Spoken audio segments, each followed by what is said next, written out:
मैं आपके बीच में यहाँ पे उपस्थित हूँ।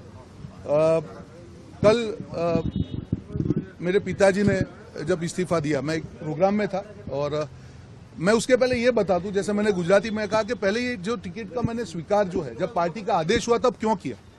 मैं हमेशा से अलग अलग कैपेसिटी में पूरे देश में मैंने काम किया। एक मिनट,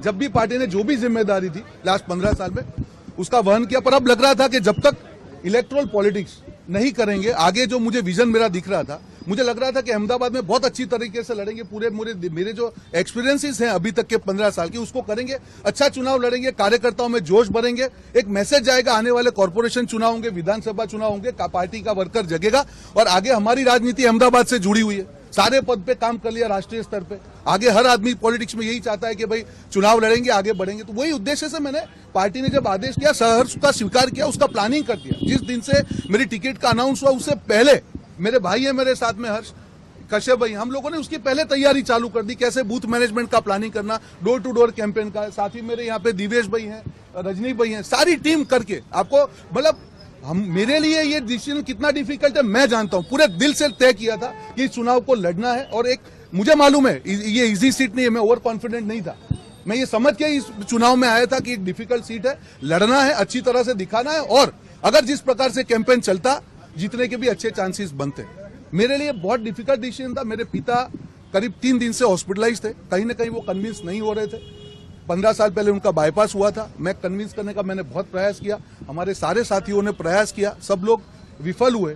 कल जब मैं एक मीटिंग में था, एकदम से मुझे शैलेश भाई का ही फोन आया कि भाई ये रेजिग्नेशन का, मेरे लिए बहुत सरप्राइजिंग था। मैं और हिम्मत भी वहां से निकले, उनके बाद उनके साथ फोन में बात की, मैंने बोला कि नहीं ये डिसीजन मेरा है पापा, ये मत करिए। मेरे साथ थोड़ा सा उनका झगड़ा हुआ और वो अनकॉन्शियस हो गए। मुझे मैसेज आया, मैं इमीडिएटली हॉस्पिटल भागा, आईसीयू में लेके हम लोग यहाँ पे आए, जाइडस में आए। तब भी इमरजेंसी रूम में वो कॉन्शियस अनकॉन्शियस हो रहे थे। उनकी एक ही कंडीशन थी, नहीं तुझे राइटिंग में आपको देना पड़ेगा, उसके बाद मैं आपसे बात करूंगा।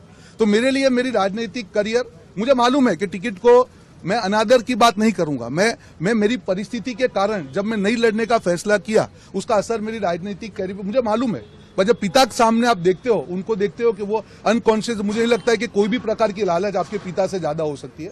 मेरा प्योरली व्यक्तिगत निर्णय है और मैंने इसीलिए मेरे उसमें भी कहा कि जो भी व्यक्ति को पार्टी टिकट देगी उसको तन मन धन से मैं पूरी तरह से उनका समर्थन करूंगा। तो ये प्योरली, इसमें कोई राजनीति को ना जोड़ा जाए, मेरा व्यक्तिगत डिसीजन है, परिवार को बचाने का डिसीजन है। अभी भी पिताजी हमारे आईसीयू में है, अभी उनका 25% ही पंपिंग, 25% हार्ट पंपिंग का है।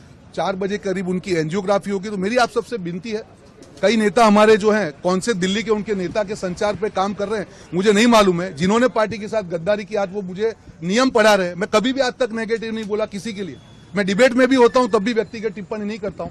पर उस व्यक्ति ने आज मेरे दिल पे चोट की है। उस व्यक्ति को मालूम था कि मेरे पिता के साथ में उनके व्यक्तिगत संबंध होने के बावजूद भी आज मुझे ईमानदारी के पाठ पढ़ा रहे, अपने गिरेबान में झांके और मेरी विनम्रता को मेरी मजबूरी ना समझे। अगर एक भी प्रतिक्रिया अभी आई उसका रिएक्शन मैं जरूर दूंगा। पिताजी को क्या डर था और क्या कौन लोग मिलने आए थे? चुनाव लड़ना रहा। पिताजी को कोई डर नहीं था, उनकी एक एज थी, उनके एक्सपीरियंसेस थे पास्ट में, जो भी हो उनके राजनीतिक एक्सपीरियंस हो सकते हैं।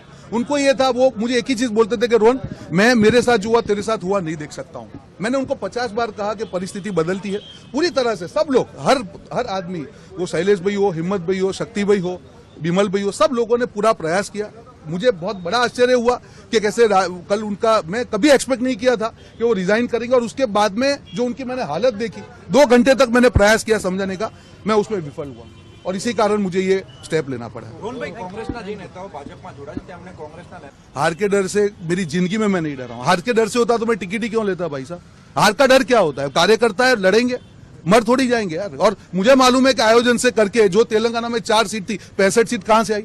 मैं वहां 3 महीने रहा हूं, मुझे मालूम है कैसे वोटर को जिस दिन लगेगा ईमानदारी से कोई इश्यू आपसे साथ जुड़ जाएगा, कोई हार का डर नहीं है। पूरी तरह से तैयारी से मैं लड़ रहा था और इस बार ऐसा चुनाव लड़ा जाता कि न भूतो न भविष्य थी। अगर आप ये वीडियो YouTube पर देख रहे हैं तो हमारे चैनल को सब्सक्राइब करें और बेल आइकन को दबाना ना भूलें। अगर आप Facebook पर ये वीडियो देख रहे हैं तो हमारे पेज को लाइक करें।